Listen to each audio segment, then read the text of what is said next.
당신이 아침에 일어나 건강을 위해 새벽 운동을 한다고요? 오늘 당장 멈추세요. 그 습관이 당신의 심장을 멈추게 할 수도 있습니다. 안녕하세요, 여러분. 오늘은 많은 분들이 모르고 있는 노년기 봄날에 절대 하지 말아야 할 7가지 위험한 습관에 대해 말씀드리려고 합니다. 이 영상에서 공유할 내용은 단순한 정보가 아닌 여러분의 생명과 직결된 필수 지식입니다. 나도 몰랐던 무심코 했던 행동들, 우리가 건강에 좋다고 믿어왔던 많은 습관들이 사실은 노년의 건강을 위협하는 봄날의 배신이 될 수 있습니다. 이제 막 따뜻해진 봄날, 당신이 모르는 사이 건강을 해치는 위험한 습관들을 하나씩 살펴봅시다. 지금 이 순간에도 혹시 당신이 이런 습관에 빠져 있다면 꼭 영상을 끝까지 시청하시고 당장 오늘부터 바꿔보시기 바랍니다. 첫 번째로 이야기할 무서운 습관은 바로 새벽 운동입니다. 아침 일찍 일어나 운동하면 하루가 상쾌하게 시작된다. 새벽 공기가 좋다. 이런 말들 많이 들어보셨죠? 하지만 60세 이상 어르신들에게 이 말은 치명적인 함정이 될 수 있습니다. 통계에 따르면 60세 이상 어르신들의 심장질환 사망률이 가장 높은 시간대가 바로 오전 68시라는 사실 알고 계셨나요? 우리 몸은 아침에 일어날 때 혈관이 수축되어 있는 상태입니다. 이때 갑자기 움직이면 심근경색이나 뇌졸중 발생 위험이 급격히 올라갑니다. 특히 봄철에는 더 위험한데요. 날씨는 따뜻해 보여도 새벽 기온은 여전히 겨울 수준일 때가 많기 때문입니다. 정우 어르신의 사례를 한번 들어볼까요? 71세의 정우 어르신은 매일 아침 5시에 일어나 혈압약을 먹고 빈속으로 공원을 걷는 습관이 있었습니다. 어느 봄날 아침 평소처럼 산책을 하던 중 갑자기 의식을 잃고 쓰러졌습니다. 다행히 주변에 있던 사람들의 도움으로 빠르게 병원에 이송되었지만 의사는 조금만 늦었다면 큰일 날 뻔했다고 말했죠. 심장내과 김영수 교수에 따르면 아침에는 교감신경의 활동이 활발해지면서 혈압이 급격히 상승하고 혈액 내 응고 물질인 피브리노겐 농도가 가장 높은 시간이라고 합니다. 여기에 공복 상태의 운동이 더해지면 심장에 큰 부담을 주게 되는 것이죠. 그렇다면 노년기에는 언제, 어떻게 운동하는 것이 좋을까요? 첫째, 시간은 오전 10시에서 오후 4시 사이가 가장 안전합니다. 이 시간대는 체온이 높고 근육의 유연성이 최대가 되는 시간입니다. 둘째, 운동 전에 반드시 가벼운 식사를 하세요. 공복 상태의 운동은 저혈당 위험을 높이고 근육 손실까지 초래할 수 있습니다. 셋째, 운동 강도를 조절하세요. 대화가 가능한 정도의 중간 강도가 적당합니다. 숨이 너무 차서 말을 할 수 없는 수준이면 이미 과한 운동입니다. 넷째, 반드시 준비 운동을 하세요. 10분 정도의 관절 돌리기와 스트레칭이 갑작스러운 근육 손상을 예방해 줍니다.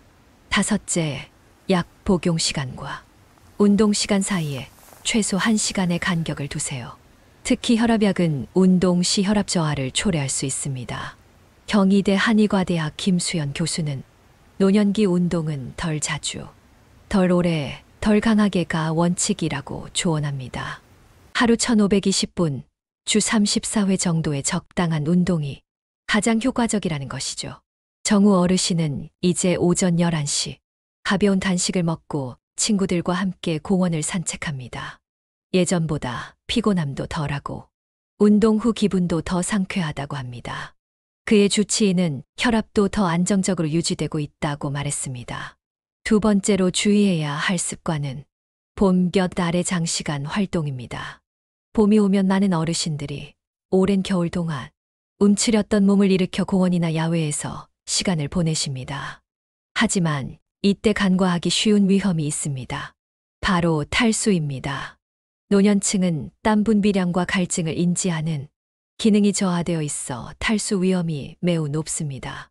서울대학교 노년내과 연구팀의 조사에 따르면 65세 이상 어르신 10명 중 7명이 평소에 물을 충분히 마시지 않는 것으로 나타났습니다.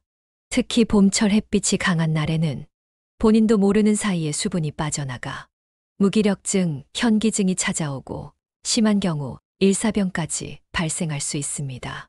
탈수가 위험한 이유는 단순히 물이 부족해서가 아닙니다. 탈수는 혈액을 끈적끈적하게 만들어 혈전 형성 위험을 높이고 이는 뇌졸중과 심근경색의 직접적인 원인이 될 수 있습니다. 또한 만성심부전 환자의 경우 가벼운 탈수만으로도 급성 신기능 악화가 발생할 수 있습니다. 정우 어르신의 친구 영철 씨는 작년 봄 공원에서 다른 어르신들과 바둑을 두다가 갑자기 힘이 빠지고 어지러운 증상을 호소했습니다. 처음에는 단순히 피곤한 줄 알았지만 상태가 악화되어 결국 구급차를 불러야 했습니다. 진단 결과는 심각한 탈수 증상이었습니다. 평소 물을 자주 마시지 않는 습관과 본변 아래 4시간 넘게 앉아 있었던 것이 원인이었죠. 탈수를 예방하는 방법은 다음과 같습니다. 첫째, 목마르지 않아도 규칙적으로 물을 마셔야 합니다. 일반적으로 23시간마다 한 컵 약 200ml 정도가 적당합니다. 둘째, 물병을 항상 가까이 두세요. 치아에 물병이 있으면 자연스럽게 물 마시는 것을 상기하게 됩니다. 셋째, 야외 활동 시에는 모자, 선글라스, 양산 등으로 직사광선을 피하세요. 특히 오전 11시부터 오후 3시까지는 햇빛이 가장 강한 시간이므로 가능한 실내에서 활동하는 것이 좋습니다. 넷째, 과일과 채소를 충분히 섭취하세요. 수박, 참외, 오이 등은 수분 함량이 높은 식품입니다. 다섯째, 카페인 음료와 알코올은 오히려 탈수를 촉진함으로 제한하는 것이 좋습니다. 서울아산병원 노년내과 정지연 교수는 노년기에는 탈수 증상이 뚜렷하지 않게 나타날 수 있어 더욱 주의해야 한다고 경고합니다. 단순한 피로감, 집중력 저하, 소변 색깔 변화 등도 탈수의 신호일 수 있다는 것이죠. 영철 씨는 이제 물병에 시간대별로 표시를 해두고 규칙적으로 물을 마시는 습관을 들였습니다. 또한 외출 전에는 반드시 챙겨야 할 3가지로 물병, 모자, 선글라스를 정해두었습니다. 이런 작은 습관의 변화가 그의 건강을 지키는 방패가 되었습니다. 세 번째로 조심해야 할 위험한 습관은 찬물 마시기입니다. 봄나들이 후 시원한 찬물 한 잔이 얼마나 생각나는지 모두 아실 겁니다. 하지만 60대 이후의 위장 내벽은 젊었을 때보다 훨씬 얇아지고 장 운동도 느려집니다. 이런 상태에서 찬물을 마시면 체내 온도가 급격히 낮아져 소화불량, 설사, 심한 경우 장염까지 발생할 수 있습니다. 더 심각한 것은 갑작스러운 체온 변화가 혈관에 미치는 영향입니다. 건국대학교 병원 순환기내과 연구팀에 따르면 차가운 물을 급하게 마시면 미주신경이 자극되어 심장 박동이 갑자기 느려지는 미주신경성 실신이 발생할 수 있다고 합니다. 특히 심장질환이 있는 어르신들에게는 심각한 부정맥을 유발할 수도 있습니다. 정우 어르신은 꽃놀이 후 시원한 찬물을 벌컥벌컥 마셨다가 그날 밤 내내 화장실을 들락날락했습니다. 다음 날 병원에 갔더니 의사는 찬물이 장을 자극해 장염 증상이 나타난 것이라고 설명했습니다. 또한 정우 어르신은 평소 관절염이 있었는데 찬물을 마신 후 관절 통증이 더 심해지는 것을 경험했습니다. 한의학에서는 오래전부터 찬물이 노인의 건강에 미치는 부정적 영향에 대해 경고해왔습니다. 경희대 한의과대학 이상훈 교수는 노년기에는 양기가 약해지는데 찬물이 이 양기를 더욱 약화시켜 다양한 건강 문제를 초래할 수 있다고 설명합니다. 특히 현대 연구에서도 찬물이 장내 미생물 균형을 무너뜨려 면역력 저하를 일으킬 수 있다는 사실이 밝혀지고 있습니다. 그렇다면 노년기에는 어떻게 수분을 섭취하는 것이 좋을까요? 첫째, 물은 시원 또는 미지근한 온도로 마시는 것이 좋습니다. 특히 식사 중이나 식후에는 더욱 그렇습니다. 둘째, 물을 한 번에 많이 마시기보다는 조금씩 자주 마시는 것이 좋습니다. 셋째, 따뜻한 차나 허브티를 마시는 것도 좋은 방법입니다. 특히 생강차, 계피차, 국화차 등은 소화를 돕고 체온을 유지하는 데 도움이 됩니다. 넷째, 과일이나 채소를 통해 수분을 섭취하는 것도 좋은 방법입니다. 이들은 천천히 소화되며 수분을 방출하기 때문에 장에 무리를 주지 않습니다. 5째, 너무 차가운 음식도 피해야 합니다. 냉장고에서 바로 꺼낸 과일이나 아이스크림 등은 실온에 잠시 두었다가 드세요. 정우 어르신은 이제 집에 항상 보온병을 두고 미지근한 물을 마시는 습관을 들였습니다. 또한 외출할 때도 보온병을 가지고 다니며 시원한 음료가 먹고 싶을 때는 얼음을 넣지 않은 상태로 마십니다. 이러한 작은 습관의 변화로 그는 이제 소화불량이나 장염 증상 없이 건강한 봄을 보내고 있습니다. 4번째로 알아둬야 할 위험한 습관은 봄 제철 음식 과다 섭취입니다. 봄이 되면 딸기, 참외, 봄나물 등 맛있는 제철 음식들이 많아집니다. 자연에서 나온 건강식품이니 마음껏 먹어도 괜찮을까요? 그렇지 않습니다. 딸기, 참외, 바나나 같은 과일은 당지수 GI가 높아 당뇨 환자에게는 혈당 폭탄이 될 수 있습니다. 서울대학교 병원 내분비내과 박수경 교수는 특히 공복에 과일을 먹는 것은 혈당 급상승을 일으킬 수 있어 당뇨 환자에게 위험하다고 경고합니다. 평소 혈당 수치가 정상이더라도 노년기에는 인슐린 저항성이 증가하므로 과일 섭취에 주의해야 합니다.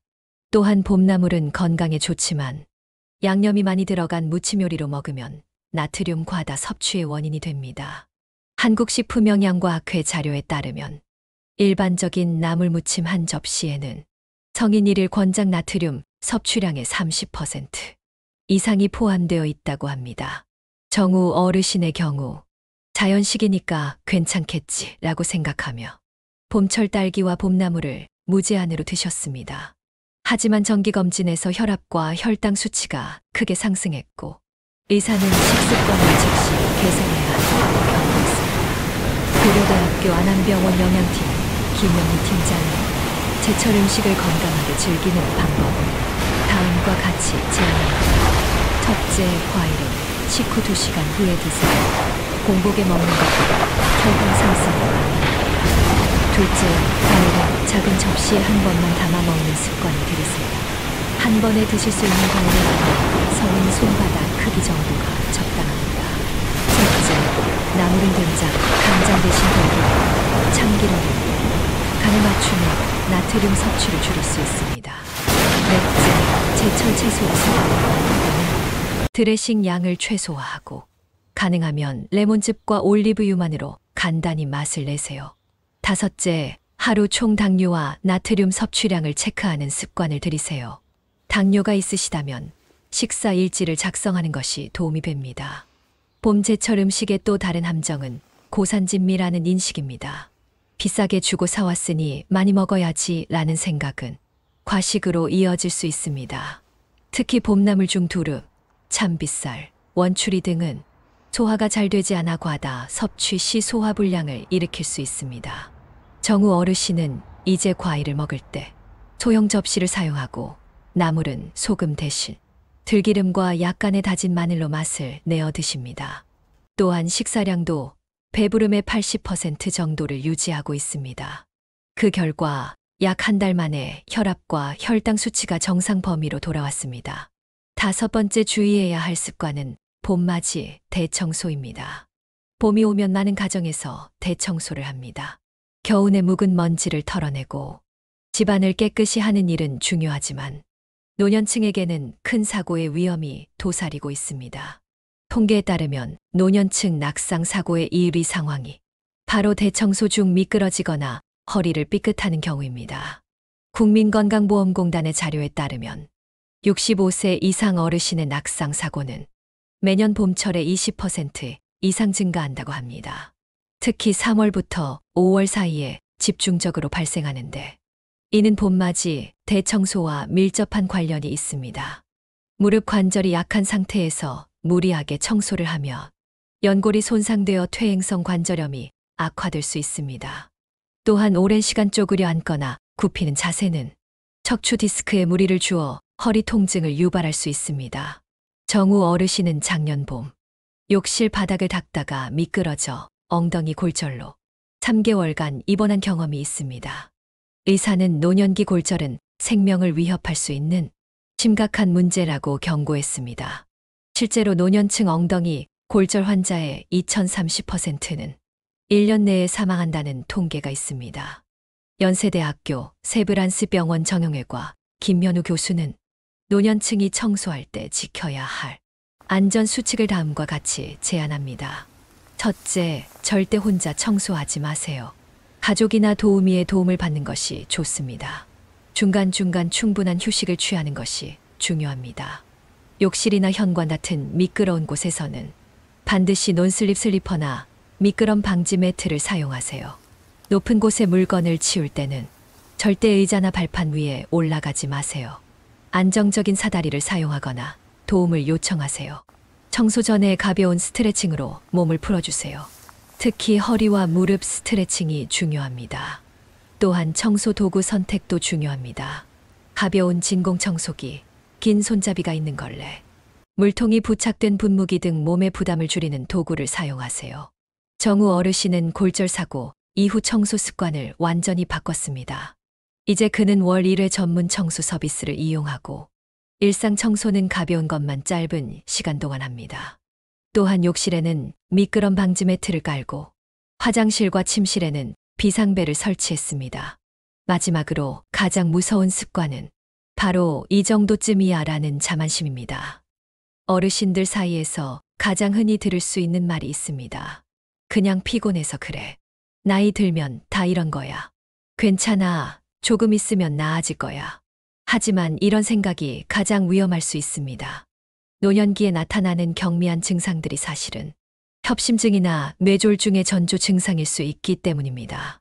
국립중앙의료원의 연구에 따르면 뇌졸중으로 응급실을 찾은 노인 환자의 70%가 며칠 전부터 경미한 증상을 느꼈지만 무시했다고 합니다.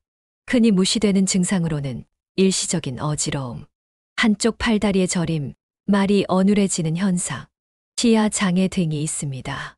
이런 증상들은 일과성 뇌어혈, 발작 TIA라 불리는 작은 뇌졸중의 신호일 수 있습니다. 정우 어르신도 어지러움과 가슴이 답답한 증상이 있었지만 그냥 봄철 피로겠지 라고 무시했습니다.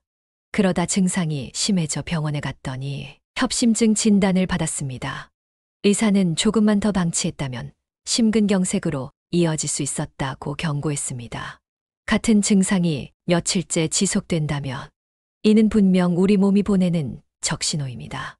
특히 노년기에는 증상이 전형적으로 나타나지 않아 더욱 주의가 필요합니다. 서울대학교 병원 신경과 박성우 교수는 젊은 사람들이 심장마비가 오면 가슴을 움켜쥐며 극심한 통증을 호소하지만 노인들은 가벼운 불편감이나 숨가쁨 정도만 느끼는 경우가 많다고 설명합니다. 이 정도쯤이야 습관의 또 다른 위험성은 약물 복용에 대한 태도에서도 나타납니다.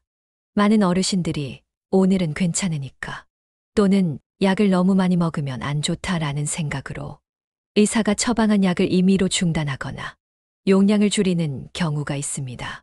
특히 고혈압약이나 당뇨약은 증상이 나아졌다고 해서 중단해서는 안 됩니다. 약물 복용 중단은 갑작스러운 혈압 상승이나 혈당 불안정을 초래할 수 있으며 이는 생명을 위협하는 심각한 합병증으로 이어질 수 있습니다. 그렇다면 어떻게 이 정도쯤이야 습관을 바꿀 수 있을까요? 같은 증상이 이틀 이상 지속되면 즉시 병원을 찾으세요. 특히 다음과 같은 증상은 더욱 주의가 필요합니다. 갑작스러운 어지러움이나 두통, 한쪽 팔다리의 저림이나 힘 빠짐, 말이 어눌해지거나 발음이 불분명해짐, 갑작스러운 시야, 변화나 복시물체가 둘로 보임, 가슴 압박감이나 숨가쁨, 원인 모를 체중 감소나 식욕 저하, 정기검진을 꼭 받으세요. 노년기에는 최소 6개월에 한 번은 종합검진을 받는 것이 좋습니다. 넷째, 스마트 기기를 활용하세요. 요즘은 혈압, 심박수, 혈당 등을 모니터링하는 다양한 스마트 기기들이 있습니다.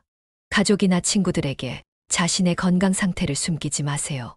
주변 사람들의 관찰이 중요한 문제를 조기에 발견하는 데 도움이 될 수 있습니다.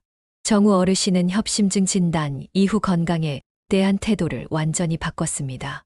그는 매일 혈압과 심박수를 측정하고 기록하는 습관을 들였고 의사의 지시를 철저히 따르고 있습니다. 앞서 말씀드린 습관에 덧붙여 꼭 언급해야 할 중요한 습관이 하나 더 있습니다. 바로 가족과의 소통 단절입니다. 노년기에 접어들면 자녀들은 바쁜 일상에 쫓기고 배우자와는 오랜 세월 함께 살다 보니 대화가 줄어들게 마련입니다.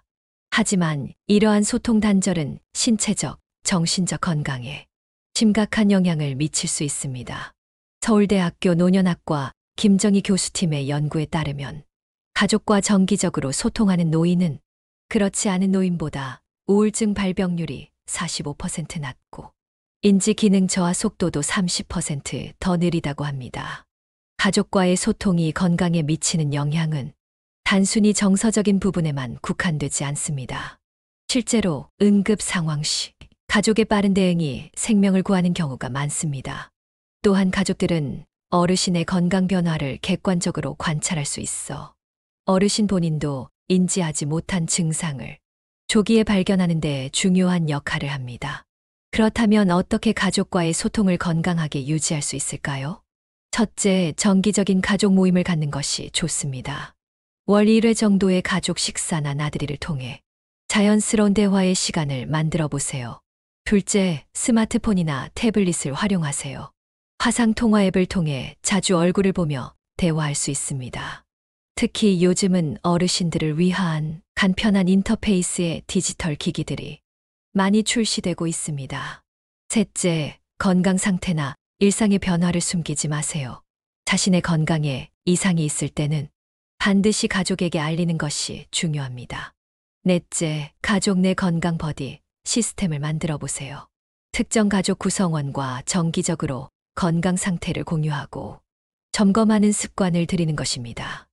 다섯째, 취미나 관심사를 가족과 공유하세요.